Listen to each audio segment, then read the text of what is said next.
A new industrial America was rising from the ashes of the Civil War, driven by the railroad. In the 1850s, America had just 9,000 miles of track. By the end of the 1870s, it had 93,000.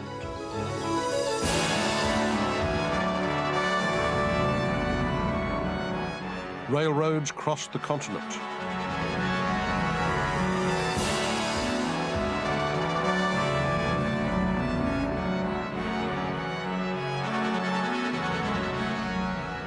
They opened the West, and artists rode them along with the land speculators, con men and gamblers. They too were ready to mine the landscape.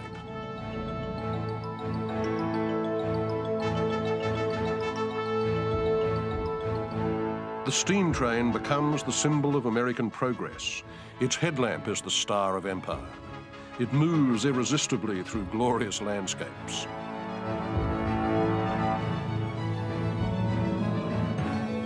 The old Conestoga wagon lumbers along while the new train hurtles to its destination.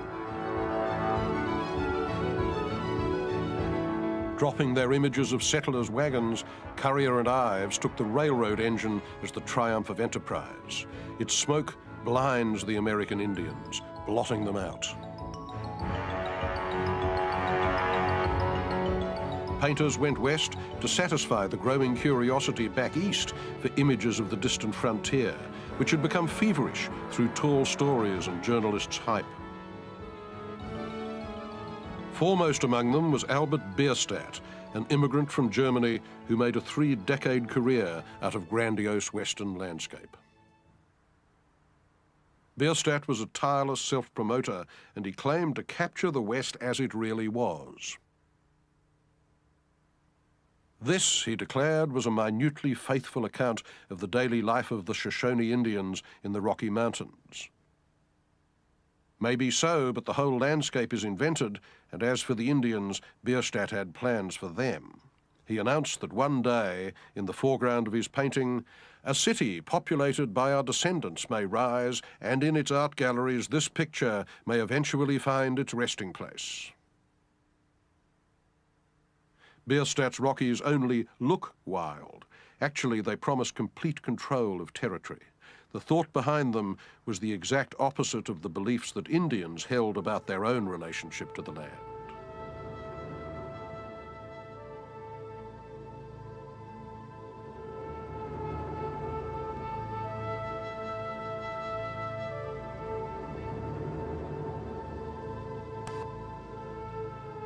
The Native American view is that this place is very much a part of a great sacred totality.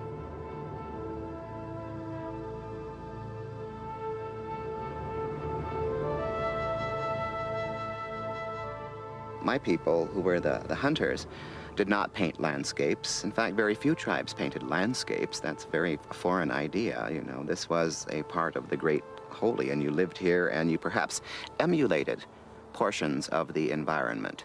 For example, the eagle feather headdress placed upon the head of an elected leader. The eagle flies high in the heavens near the sun. It's believed because it flies that high that it too has a sacred potency related to the sun. Consequently, the eagle feathers placed in a particular arrangement become the rays of the sun coming out of the man's head, and he's told to be as a father to your people, just as the sun is a father to this universe. So we see a slightly different interpretation of nature in that it becomes the living forces that control us, and we therefore pay homage to those potencies by adorning ourselves with those essences or those symbols.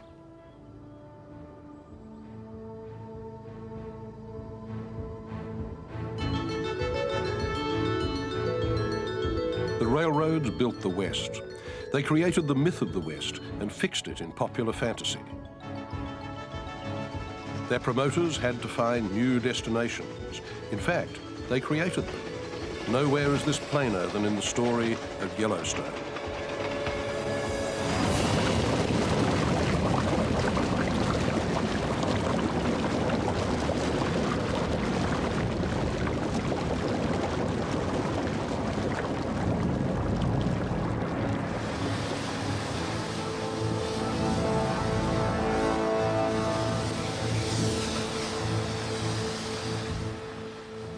From the white world, only a few trappers and mountain men had ever visited this weird thermal landscape. They returned with stories of a place where hell bubbled up, Satan's cauldron.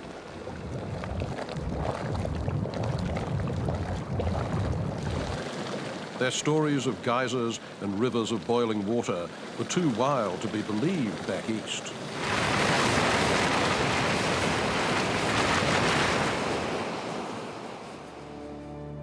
In 1871, an official US Geological Survey team led by Ferdinand Hayden set out for Yellowstone.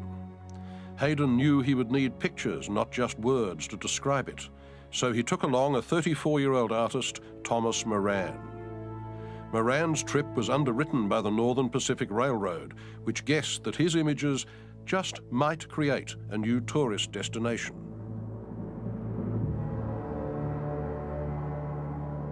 Back east, Moran's watercolours thrilled their audience, rather as the first photos from the moon would a century later.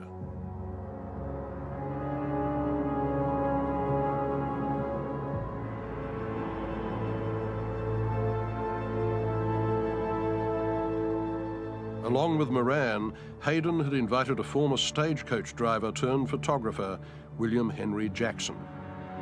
This was the first time in America that a photographer and an artist had worked together on the same project. Jackson provided the objective record of this world of wonders to a public which thought the camera couldn't lie. His photographs didn't undercut Moran's sketches, they confirmed them.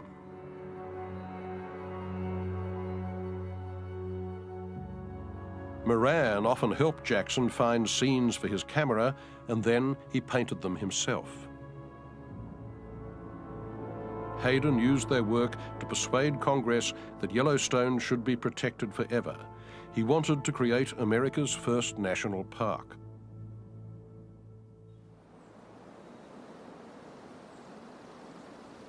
It was a view of the Canyon Falls that established Moran in the public eye. It was the summation of his trip, his all-out gamble with public taste, the big picture, as he called it. He painted it when he got back, and Congress loved it. Thomas Moran's enormous picture of the Grand Canyon of the Yellowstone was the first American landscape by an American artist to be bought by the American government. It cost $10,000, or about 80 cents a square inch. It would have been cheap at twice the price. They put it in the Capitol, where so many effigies of flesh and blood heroes already hung. And this, too, in its way, was a painting of a hero. The landscaper's hero, limbs of rock, belly of water, hair of trees. It offered the panoramic thrill that no watercolour can give, and the density of substance that no photograph can rival. Moran didn't try for literal transcription of nature. Jackson's photography had shown him what the camera couldn't do, and Turner, whose pictures he had seen in England and adored, had taught him what painting could suggest.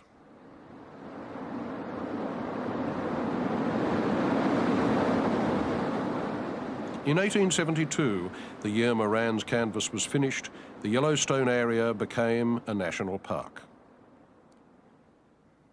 Moran's painting didn't force the bill through Congress, but it did become the prime symbol of wilderness tourism, and it did wonders for the cash flow of the Northern Pacific Railroad.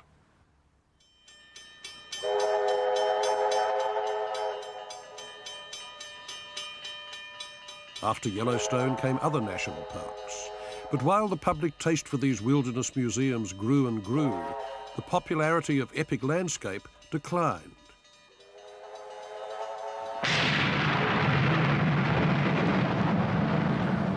By the 1890s, the likes of Moran and Church were seen as the remnants of a mode of landscape painting that was too big, too naive, too much all round.